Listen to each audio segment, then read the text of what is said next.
Secretary Clinton, Mr. Trump, welcome. Let's get right to it. The first topic is the Supreme Court.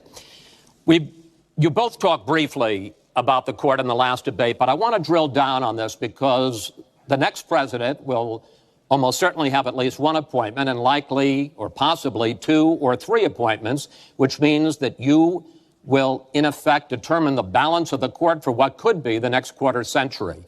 First of all, where do you want to see the court take the country? And secondly, what's your view on how the Constitution should be interpreted?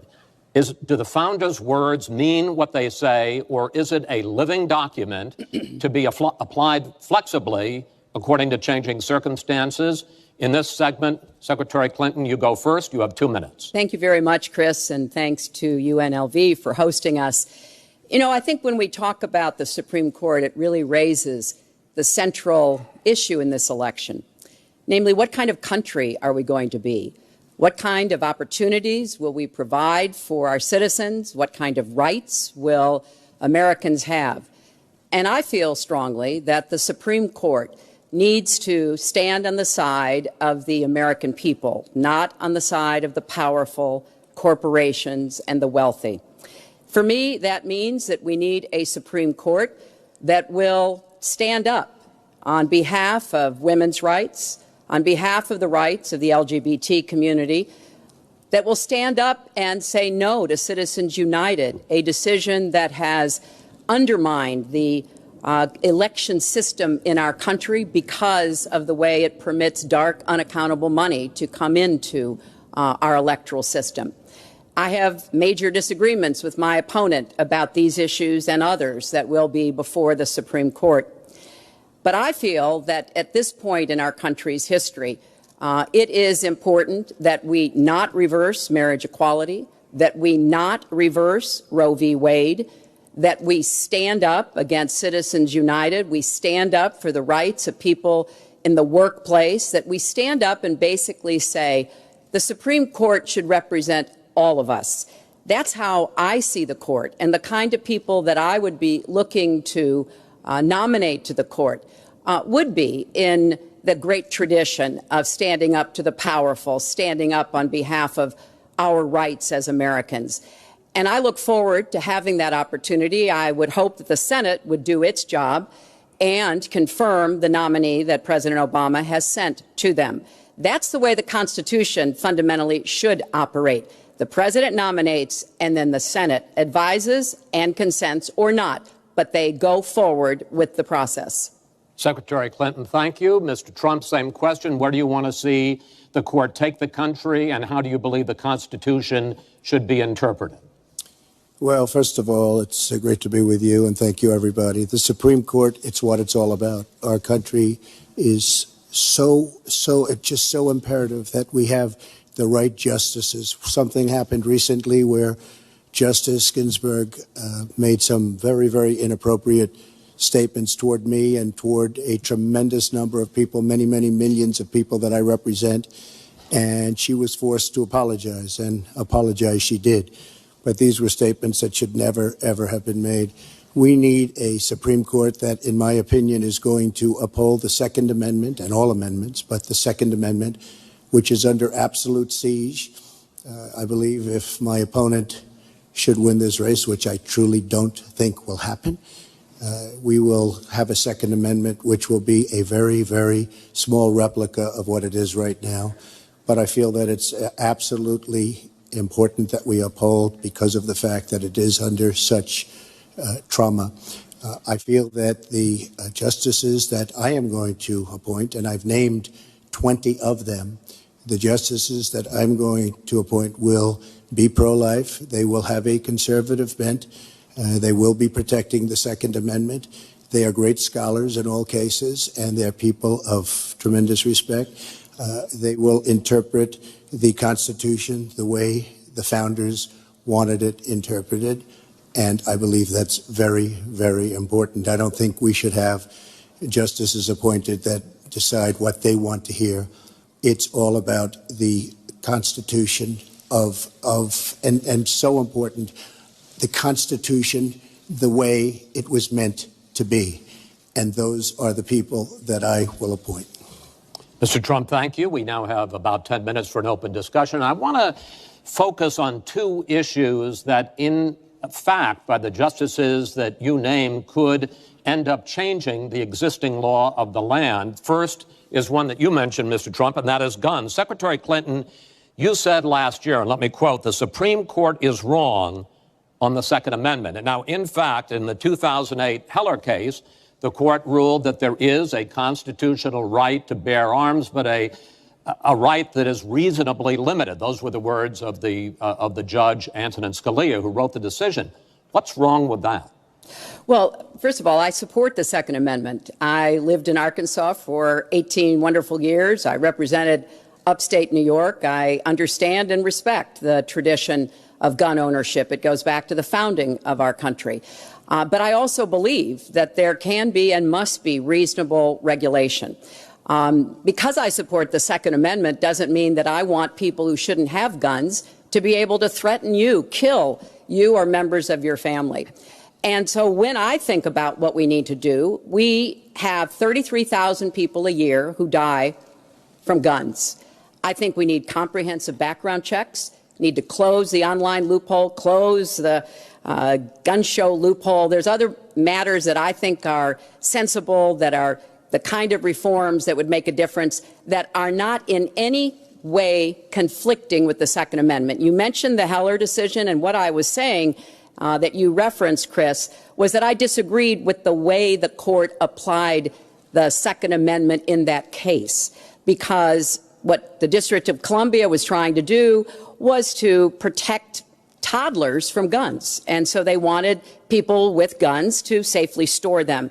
And the court didn't accept that reasonable regulation, but they've accepted many others. So I see no conflict between saving people's lives and defending the Second Amendment. Let me bring Mr. Trump in here. The Bipartisan Open Debate Coalition got millions of votes on questions to ask here, and this was, in fact, one of the top questions that they got. How will you ensure the Second Amendment is protected? You just heard Secretary Clinton's answer.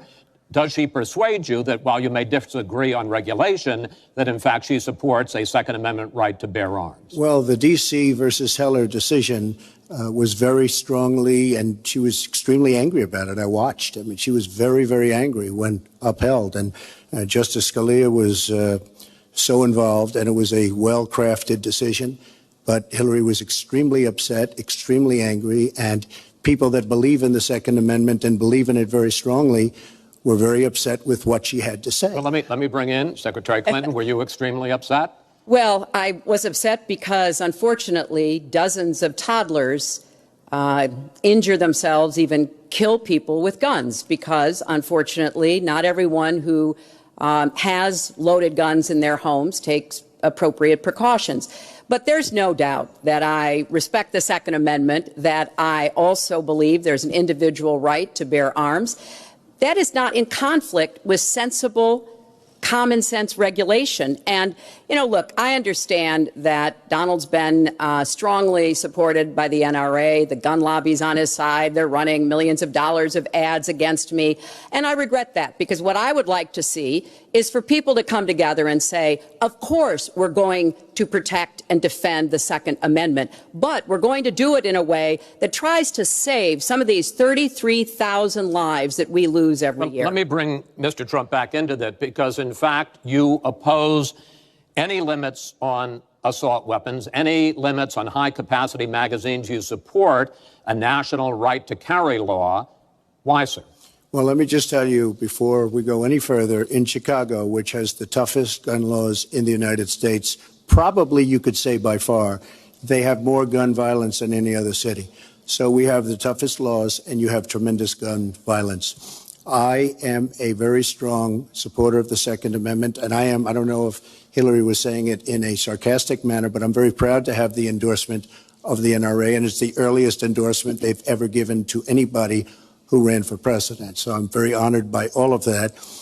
We are going to appoint justices. This is the best way to help the Second Amendment. We are going to appoint justices that will feel very strongly about the Second Amendment, that will not do damage to the Second Amendment. Well, let's pick up on another issue which divides you, and the justices that whoever ends up winning this election appoints could have a dramatic effect there, and that's the issue of abortion. Right. Mr. Trump, you're pro-life, but I want to ask you specifically, do you want the court, including the justices that you will name, to overturn Roe v. Wade, which includes, in fact, states a woman's right to abortion? Well, if that would happen, because I am pro-life and I will be appointing pro-life judges, I would think that that will go back to the individual states. But I'm asking you specifically, would you If like they overturned it, it'll go back to the states. But what I'm asking you, sir, is do you want to see the court overturn? You've just said you want to see the court protect the Second Amendment. Do you want to see the court overturn Roe Well, v. if Wade? we put another 2 or perhaps 3 justices on, that's really what's going to be,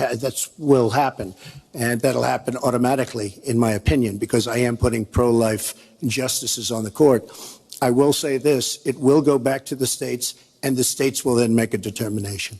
Secretary Clinton? Well, I strongly support Roe v. Wade, which guarantees a constitutional right to a woman to make the most intimate, most difficult in many cases, decisions about her health care that one can imagine.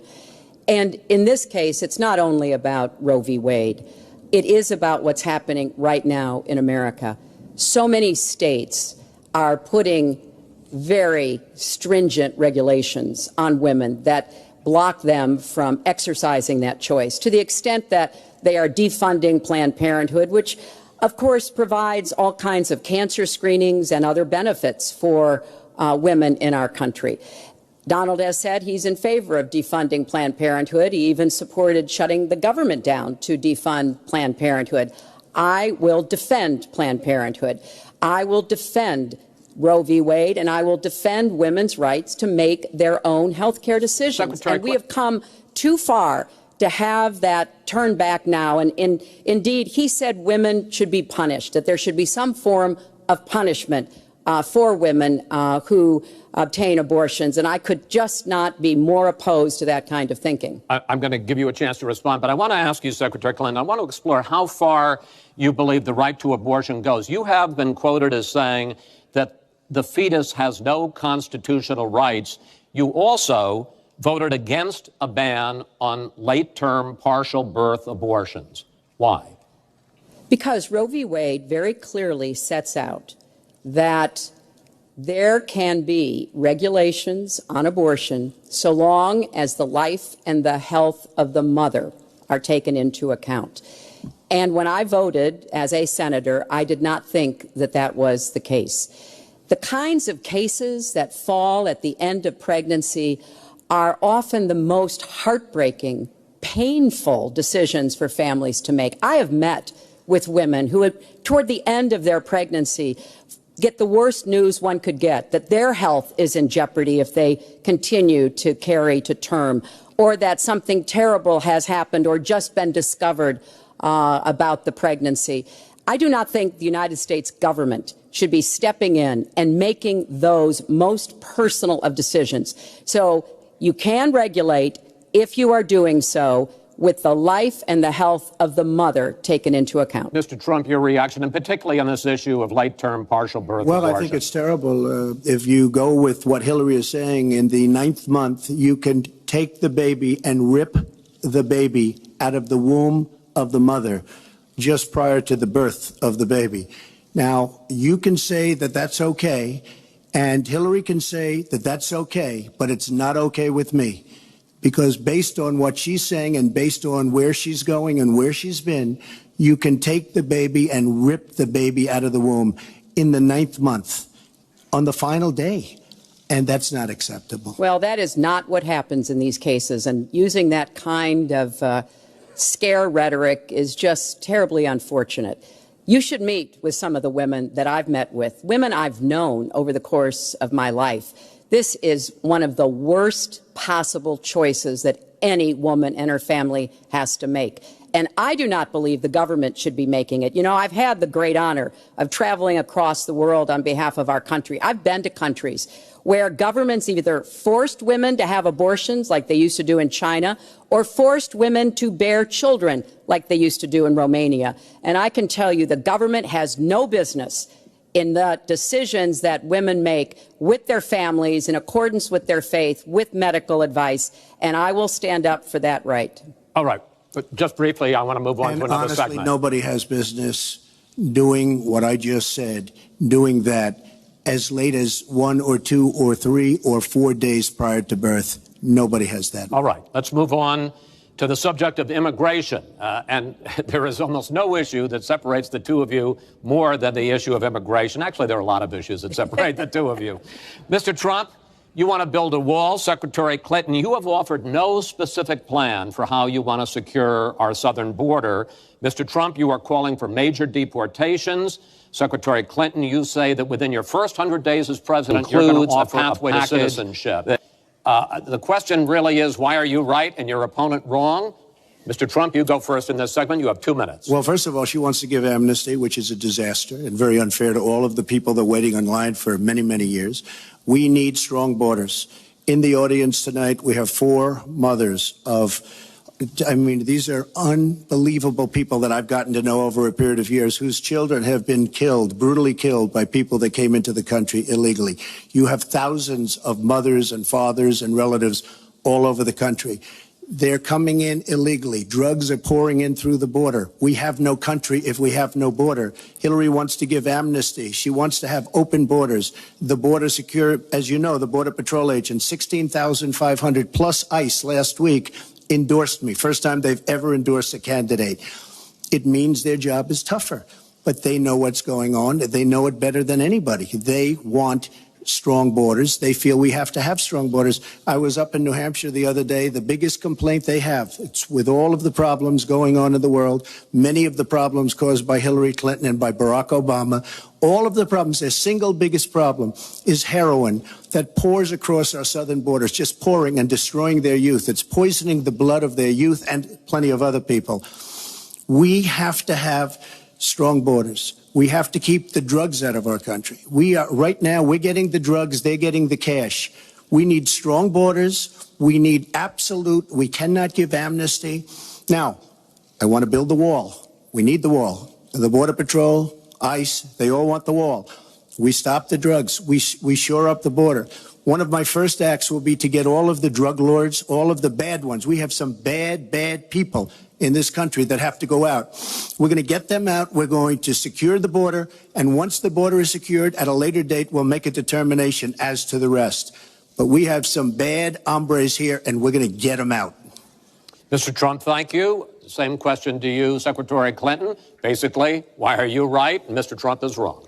Well, as he was talking, I was thinking about a young girl I met here in Las Vegas, Carla, who was very worried that her parents might be deported because she was born in this country, but they were not.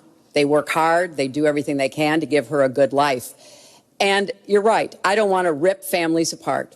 I don't want to be sending parents away from children. I don't want to see the deportation force that Donald has talked about in action in our country. We have 11 million undocumented people. They have 4 million American citizen children, 15 million people. He said as recently as a few weeks ago in Phoenix that every undocumented person would be subject to deportation. Now, here's what that means.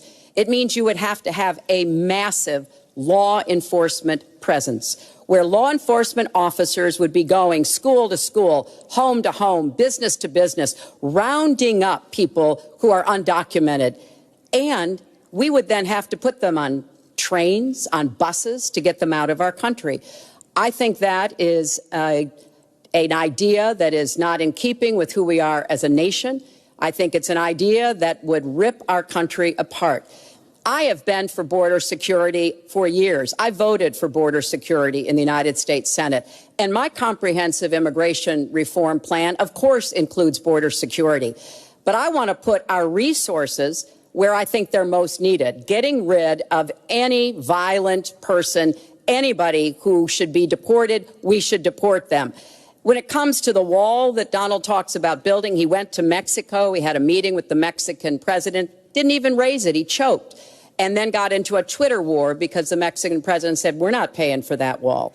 So I think we are both a nation of immigrants and we are a nation of laws, and that we can act accordingly. And that's why I'm introducing comprehensive immigration reform within the first 100 days with a path to citizenship. Thank you, Secretary Clinton. I want to follow up. I think I should respond to that. First of all, I had a very good meeting with the President of Mexico. Very nice man. We will be doing very much better with Mexico on trade deals, believe me. The NAFTA deal signed by her husband is one of the worst deals ever made of any kind, signed by anybody. It's a disaster. Hillary Clinton wanted the wall. Hillary Clinton fought for the wall in 2006 or thereabouts. Now, she never gets anything done, so naturally the wall wasn't built. But Hillary Clinton wanted the wall. Well, we are a country of laws. And by the way, I'd like to hear from. I'd like to hear from Secretary Clinton. I voted for border security, and there are some limited places where that was appropriate. There also is necessarily going to be new technology and how best to deploy that.